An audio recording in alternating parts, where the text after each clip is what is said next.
प्रेरणादायक और मनोरंजक कहानियों के लिए चैनल को लाइक और सब्सक्राइब करें। एक बार एक राजा अपने मंत्रियों के साथ शिकार पर निकला। घूमते घूमते वह जंगल में बहुत अंदर तक चला गया। उसके साथी भी इधर उधर छूट गए। अब वह रास्ता भटक गया था। उसे प्यास भी लग रही थी। इधर उधर घूमते भटकते उसे एक लकड़हारा दिखाई दिया। राजा लकड़हारा के पास गया और बोला कि मेरी मदद करो। लकड़हारे ने जब राजा की वेशभूषा देखी तो समझ गया कि यह राजा है। लकड़हारे ने राजा को प्रणाम किया और बोला, बताइए महाराज, मैं आपके लिए क्या कर सकता हूँ। राजा ने कहा, पहले तो आप मुझे पानी पिला दीजिए। लकड़हारे ने राजा को पानी पिलाया। अब राजा ने कहा कि मुझे इस जंगल से बाहर निकलने में मेरी मदद करो। उसने राजा को जंगल से बाहर निकाल दिया। अब राजा उस लकड़हारे से बहुत खुश था।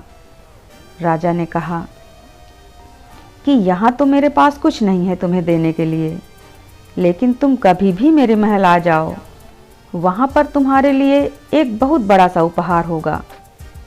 राजा अपने महल चला गया और लकड़हारा जब शाम को अपने घर पहुंचा और आज की पूरी घटना उसने अपनी पत्नी से बताई, तो पत्नी ने कहा कि आप कल ही राजा के यहाँ चले जाइए। लकड़हारा अगले ही दिन राजमहल पहुंचा और राजा से मिलने के लिए द्वारपाल से कहा। जब राजा को सूचना मिली तो राजा ने तुरंत उस लकड़हारे को अंदर बुलाया। राजा ने सोचा कि यह लकड़हारा है, इसे पेड़ पौधों जंगली लकड़ियों की काफ़ी समझ होगी, तो क्यों ना मैं अपना चंदन का बागीचा इसे दे दूं, यह उसकी अच्छी देखरेख करेगा। राजा ने चंदन का एक बहुत बड़ा बागीचा उस लकड़हारे को सौंप दिया। उसने जाकर अपनी पत्नी को बताया कि राजा ने एक बागीचा हमारे नाम कर दिया है।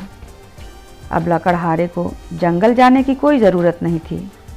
वह बागीचे में जाता, पेड़ काटता और उसका कोयला बनाकर बाजार में बेचता, क्योंकि अब उसे आसानी से लकड़ी मिलने लगी थी। अब उसके घर की स्थिति सुधरने लगी थी।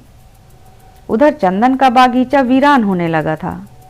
उसमें बीच बीच में कुछ ही पेड़ बचे थे।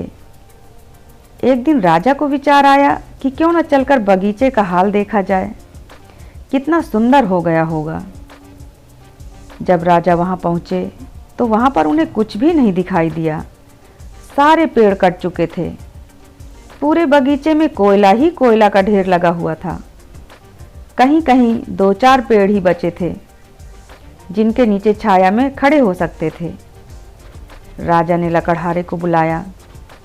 आते ही लकड़हारे ने कहा, महाराज, आपकी बड़ी कृपा, आपने जब से यह बागीचा दिया तब से मेरे घर की स्थिति सुधर गई है। राजा ने कहा, एक काम करो, तुम यह लकड़ी का एक छोटा सा टुकड़ा लेकर जाओ और किसी दुकान में बेच कर आओ, फिर आकर मुझसे मिलो।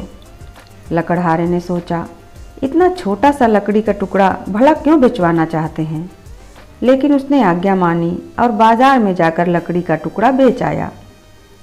वापस आते ही वह राजा के कदमों पर गिर पड़ा और रो रो कर कहने लगा, महाराज, मुझे माफ़ कर दीजिए, मैंने हीरे को लोहा समझा। मैं इतनी कीमती लकड़ी कोयला बना बना कर बेचता रहा। दोस्तों, यह चंदन का जो बागीचा है, यह आपका और हमारा शरीर है। बड़े भाग्य से यह मानुष तन हमें मिला है। और चंदन के पेड़ जो उस बागीचे में लगे थे ना, वह हमारी हर एक सांस है।